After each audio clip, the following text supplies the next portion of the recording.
Hello lovely people, welcome back to my channel, or welcome to my channel if you've just joined us.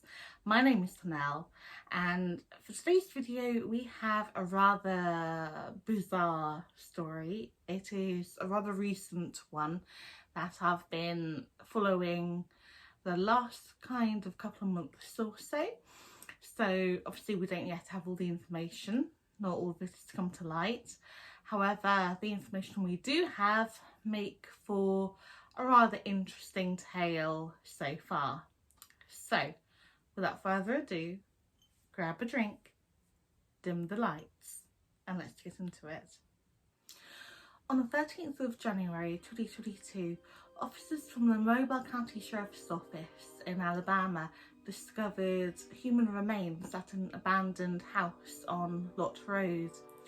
Now, this wouldn't be the first time that officers had been to this particular home.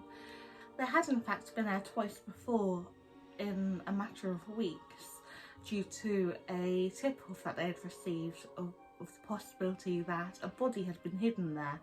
The first time they went, they took sniff dogs with them, which soon confirmed the tip-off that there was indeed at least one body hidden there. However, the way that the body had been hidden was really quite unique.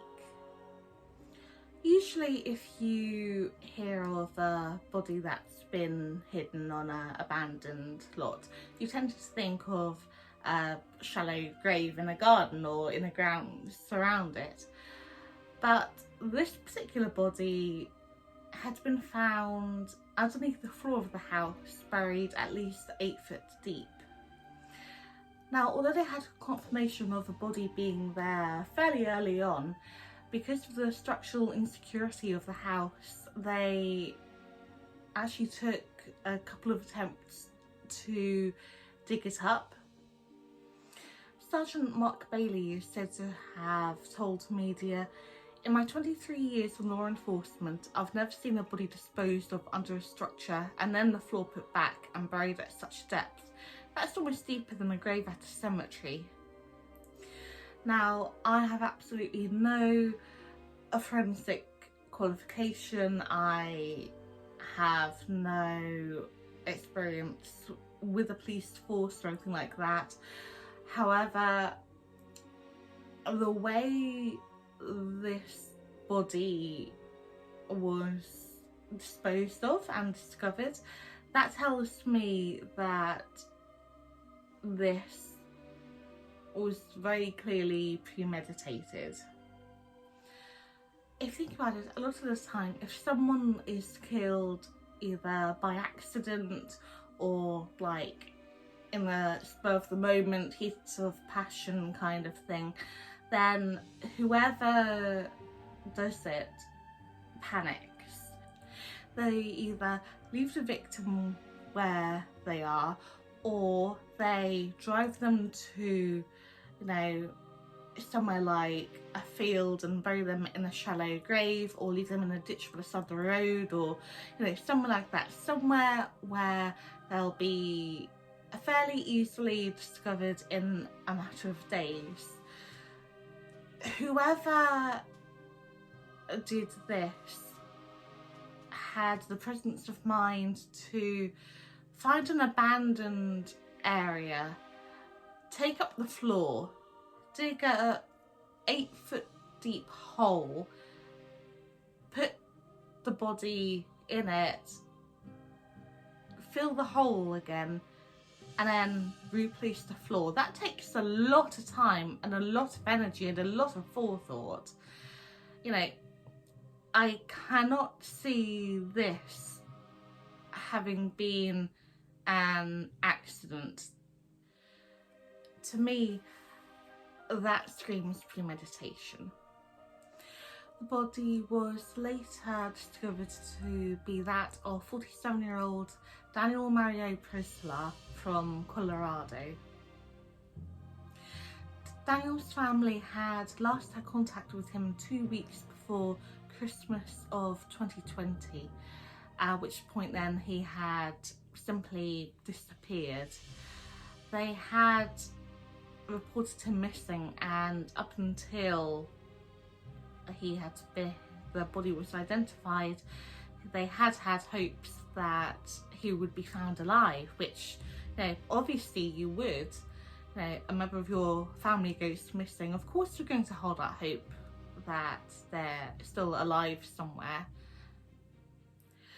Given the advanced stage of decomposition that Daniel's body had been found in, forensics were unable to identify him through the pacemaker that he had. Honestly, as sad and as heartbreaking as it is, I also find it incredible that, you know, in this day and age, we are able to identify people through something like that. That, you know, years ago, we would have absolutely no way of being able to identify people who had, you know, passed on for, you know, any number of years. Science and medicine are truly amazing things. Daniel's sister Yvonne is quoted to have said, "He wasn't just some random who was murdered and thrown into a pit to perish. He was a parent, a brother, and a significant figure in our lives. It's quite difficult for us to find out." She then went on to say, "He's been alone for a long time and was alone when this happened. All we want to do is bring him home and put him to rest." My heart absolutely goes out to his family and loved ones. It really does. I mean, to have a member of your family just suddenly up and disappear like that with no idea where they are, and then almost 2 years later their remains are suddenly found in such a horrific way.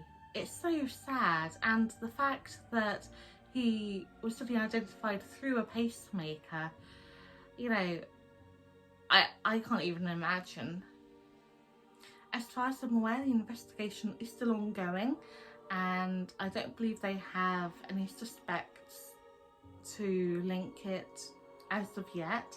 However, like I said at the start of the video, it's a case that I've been keeping a close eye on in case any more information does come to light, and should that happen, I will most likely do a follow-up video to it. I really hope that being able to have Daniel's body back and to be able to give it a proper burial will at least help the family beginning to get a bit of closure from what happened, and I sincerely so hope that they're able to find, you know, whoever did this and find out, you know, just the reason as to why and what happened, because, you know, it's just such a bizarre and sad case, and, you know, the family deserves proper closure on this. Well, that brings us to the end of today's video. Thank you for joining me. If you enjoyed it, then be sure to like and drop a comment down below. If you haven't already, then be sure to subscribe and hit that notification bell so you never miss an upload. Until next time, stay safe and sweet dreams.